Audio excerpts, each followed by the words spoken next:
Thank you very much, Jim, and thank you for inviting me to be here today. And before I begin, I do want to, if you could give another big round of applause to our Chief Beck. He's doing a wonderful job. He's got a steady hand. You could tell that he really cares about what he's doing, and he comes from a family of LAPD. His father was LAPD, his children are LAPD, and he said a story the other day when we were honoring the 100 years of the first woman serving as an officer in LAPD. He said that his mother was planning to be an LAPD officer, but she got pregnant with him. So, it was a very interesting story. I also want to thank Captain Murphy. He's doing an incredible job here in Northeast LA. Every time something happens in the community, he is resourceful. He works with others, and that's how we could improve things. So I want to thank Captain Murphy for the work he's doing. I'll give a quick update on a couple of things I've been working on, and then I'll leave it up for questions or comments. First, I do want to mention, for those of you who have not heard, we have a new weather station here locally, here at Mount Washington. What does that mean? There's going to be less red flag days for those of us who live on the hillsides. Because right now what they do, they put out the red flag warning on a regional basis, but it could be okay here, but not in West LA. Myself and Councilmember Ed Reyes provided some funding out of some ideas that came from some Mount Washington residents who said, hey, we could do this locally. We worked with the fire department, voila. We have a first one in the city, by the way. So what that means is we're going to have better and more accurate data here locally, which means less red flag days, so you wouldn't have the inconvenience of having to move your cars, etc. Good news. Second thing, locally, the medians on Eagle Rock Boulevard and Colorado Boulevard, one of the unexpected service cuts from last year's budget cut, which begins July 1st, was that street services told us after the fact that they're not going to have no more money to maintain the medians, the middle islands on the street on things. I found some discretionary funding to immediately maintain them after we found out. We're going to do that one more time using my discretionary funds.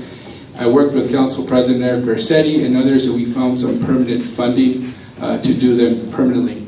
One of the things that was discovered, and some of us here who are a bit more active with these medians know, a lot of the irrigation was broken. I also allocated some funding recently to fix the irrigation, so the irrigation will be fixed on the medians on Eagle Rock Boulevard.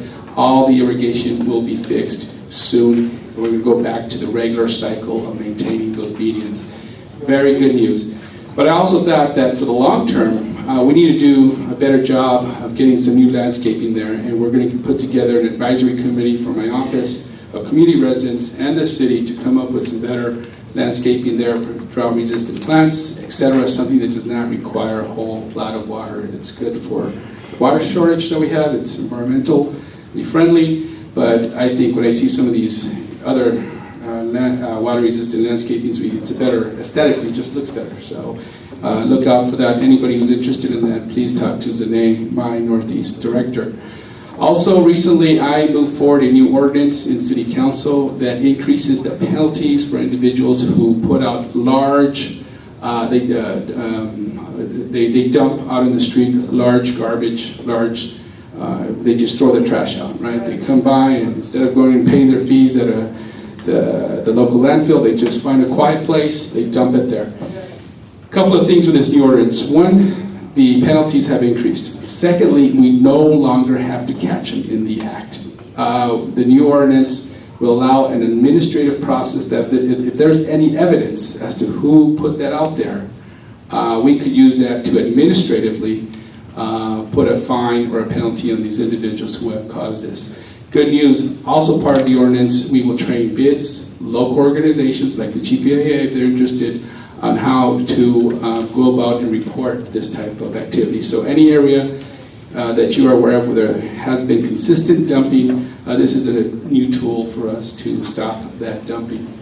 710 Freeway, many of you know or are aware that myself, Councilmember Garcetti and Reyes put in a motion to City Council to keep zones 1 and 2 out of the Metro's planning for the extension of the 710 Freeway.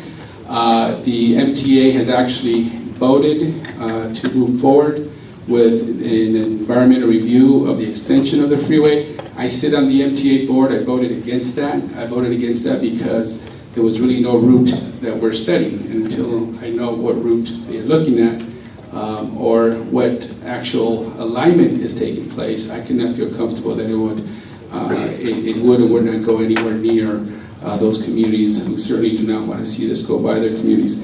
But rest assured right now, I think the thinking, the planning, it will not come by or near zones 1 and 2, which includes Glassell Park. So that's very good news.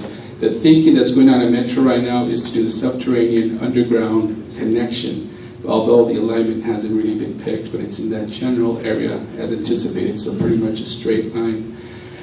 Finally, one thing I wanted to give an update on is I also passed a motion this past week for seniors who do rely on the meals each and every day. The state, because it has not passed its budget, has not funneled federal money that the state gets for local entities like the city to give to its senior centers to provide the meals. And all it is a pass-through, but we have to wait until the state passes its budget. And we are in danger of not providing those meals every day because we haven't received our funding. It's about $5 million. I put in a motion in council this past week, and they tell me that the odds are really good to find a floating loan that will allow us to continue providing that service until we get the funding to continue to provide that service. I know some of the seniors have been concerned. They've been hearing about that at the state level, but here in the city of LA, we will continue to provide those meals until we get the funding from the state and pay back the city. So that's also very good news.